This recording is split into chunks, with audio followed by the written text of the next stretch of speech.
Ni hao! Tara, samahan niyo kami sa aming unexpected gala. Pupunta tayo sa Old Mountain Line dito sa Miaoli. Isang oras nga yung biyahe mula sa tinitirhan namin papunta doon. Tanghali na nga kami nakapagdesisyon na pupunta doon kasi nga yung isa may pasok ng gabi. Lagi nga lang namin to nadadaanan at hindi kami nagkaroon ng time para itry yung rail bike nila. So ngayon, mabilisan lang itatry namin. Dito nga kami nagpark at maglalakad na lang kami papunta doon sa entrance. At hindi namin alam kung saan yung bilihan ng ticket. Nilakad na nga lang namin hanggang sa makita namin yung entrance at sinundan na lang namin yung mga signage.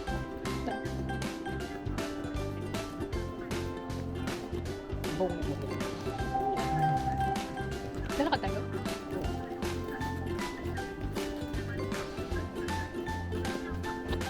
Kahit maaraw nga ay hindi pa masyadong mainit. Kaya mas maganda na ngayon kami nagpunta dito. Kasi pag summer na summer talagang sobrang init dito for sure.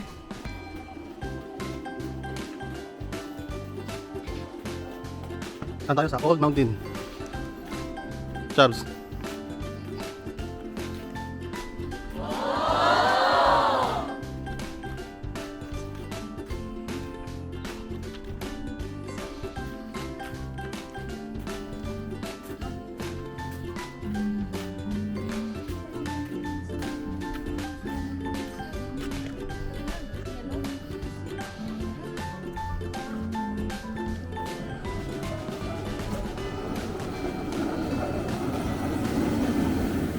Doon, Charles.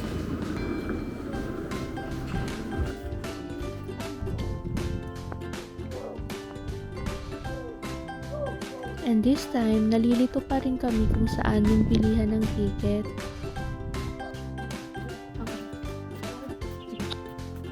At ayun nga, may nakita kaming signage at yung iba translate na lang namin kasi nga hindi naman namin nababasa.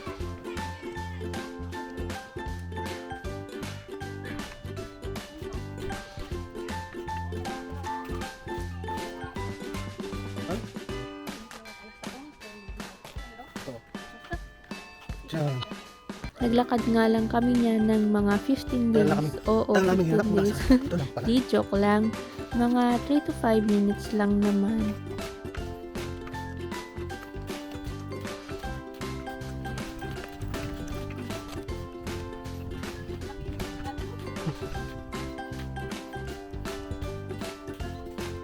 Ang pangit pala ng suot ko dyan, hindi man lang naitago yung kalakihan ng bilbil ko.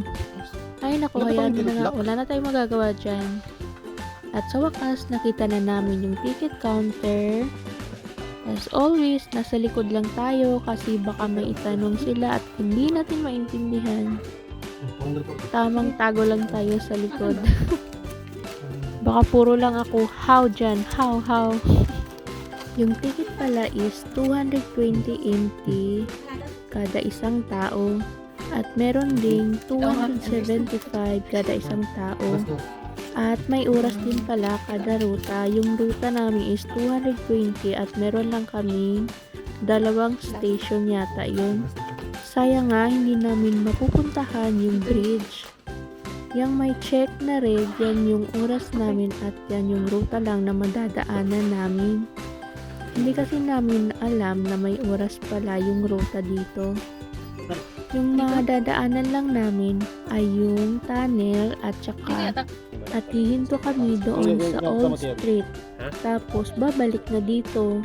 Hindi na namin madadaanan yung bridge. Yung susunod kasi noon is mga 40 minutes pa yung aantayin.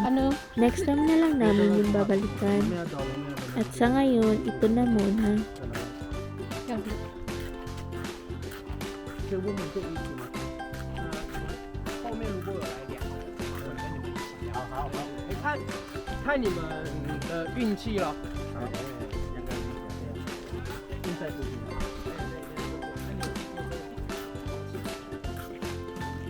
那我们回程的时间是3点10分。好，那分是要出发嘛，那我们五分的时候就可以拿到车上面。那位置部分，这个其实就跟我们骑摩托车是一样的。等等，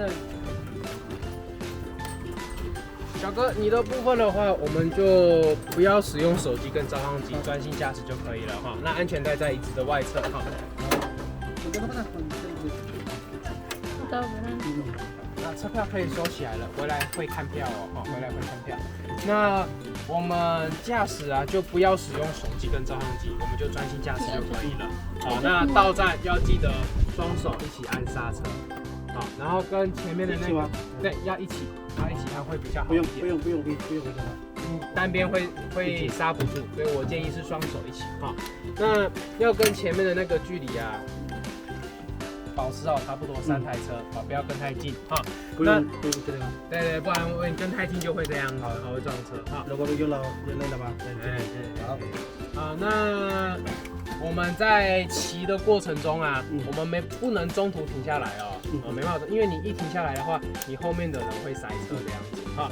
那我们过去你们是最后一台车嘛，但是回程你们会是最先出发的，会变成是第1台车，所以那个时间的部分再帮我特别注意一下，好，谢谢。Thank you. Sabi, huwag daw mabilis kapag may mga tao dito kailangan hindi daw dahan-dahan lang para hindi mabanggaan. Layo.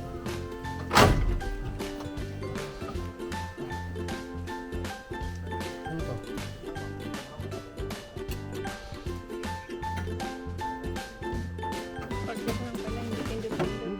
Kapag wala nang pwede na dito. Pag wala na. Pag kung lang yung andar daw, pwede mag-dito, mag-patsak-patsak. Kasi yung parang motor lang daw dito.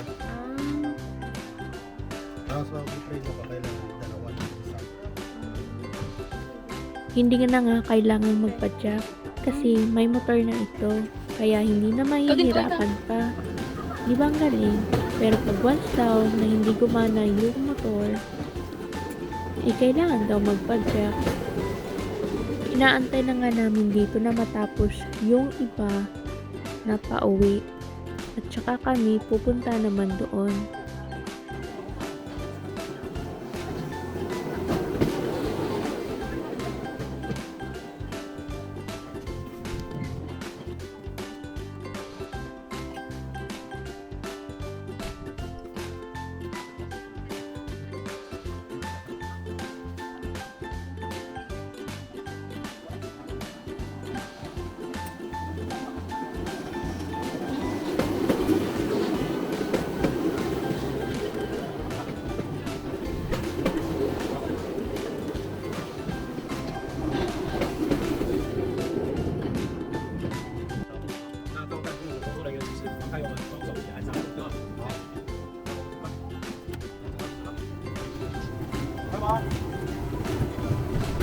At ito na nga sa wakas ay pinaandar na kami.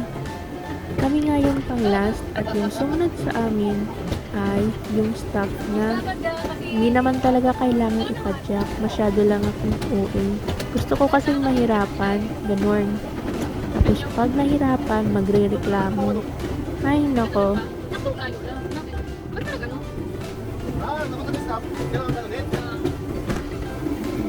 Dapat yan, dalawa. Yeah! May kasama.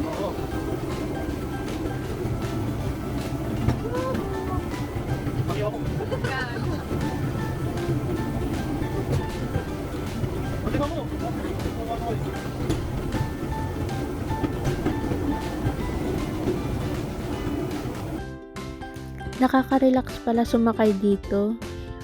Ito nga yung gusto kong quality time kasi pag nakatambay naman kami kung sa park or sa beach, hindi namin mabitawan yung cellphone. Lalo na yung isa dyan. Kanina pa sila kaway ng way. Kahit na nahihiya ka ay napapa-wave back ka din sa kanila. Gusto ko pa nga sanang mas mahirapan pa kami. Gusto ko yung padjak. Kaso hindi naman na kailangan ipadjak. Talagang napaka-relaxing. Ang sarap magmuni-muni dito. Timing nga din, hindi pa masyadong mainit. Malamig pa nga yung simoy ng hangin. Panigurado, pag summer na dito, pawis na pawis ka. Kasi hindi mo naman pwedeng bilisan. Ganitong bilis lang talaga, wala nang maibibilis pa. Kaya masarap lang talaga siya magmuni-muni dito.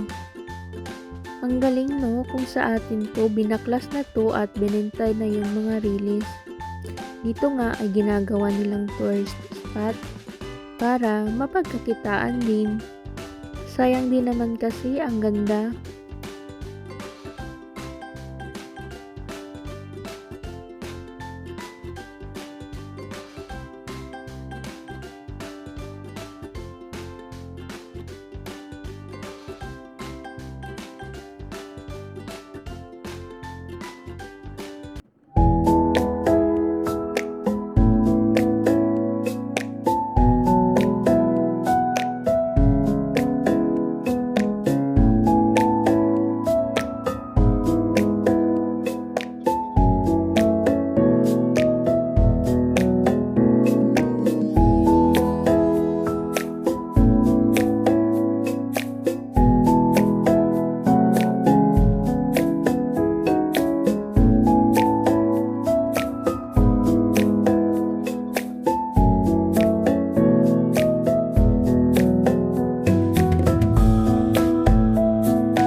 Papasok nga tayo ng tunnel.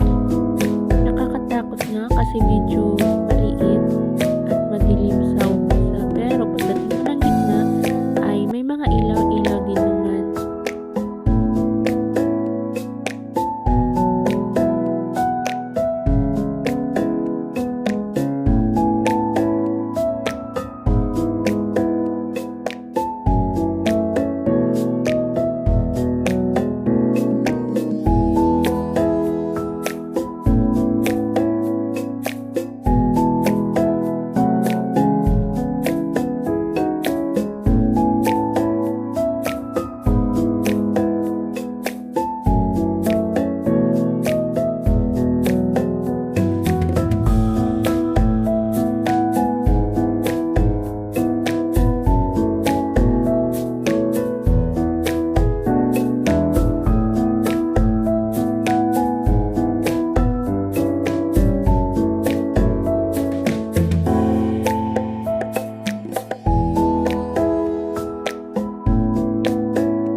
Street.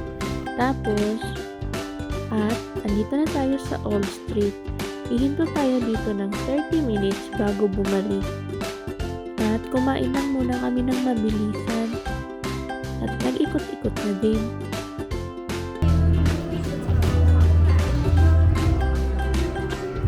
Naghanap na muna kami ng kung ano na bumili namin dito.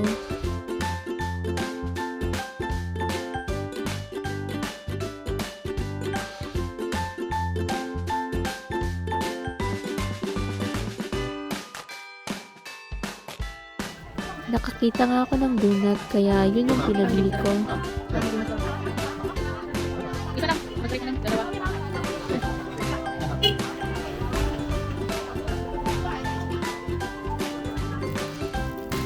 Trinay nga namin yung marami nila dito. Handmade nga pala yung noodles nila kaya masarap. Yung isang order na ay nasa 230 ata to. Binilisan lang namin yung kain kasi baka maiwan kami.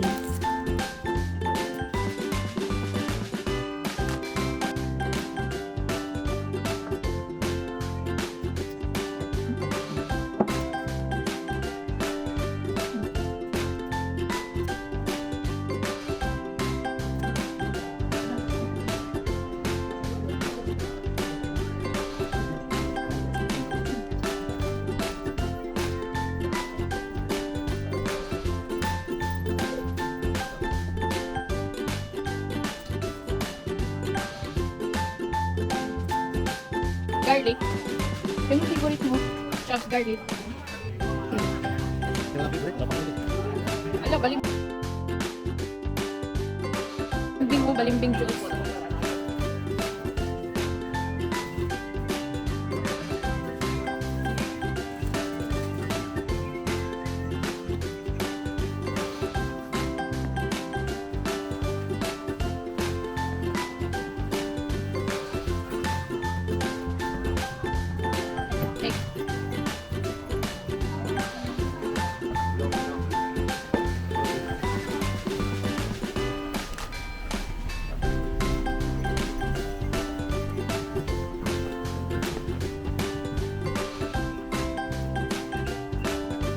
Nice dyan.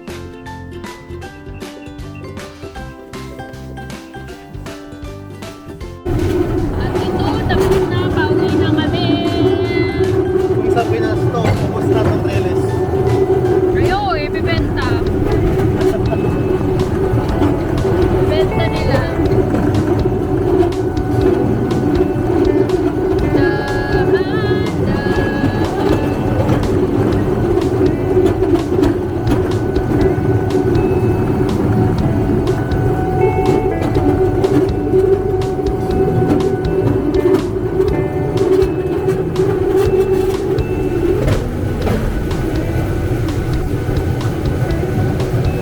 Akala ko, yung ano to, ano pala yun? Artificial Artificial. na ano. Then, Yung ano yung ano yung ano. ito yung old natin.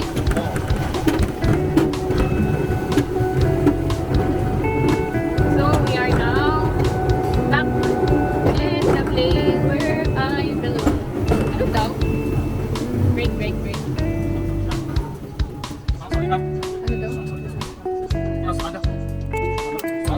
Ano daw? Paano to? Ano daw? Saan nadaan?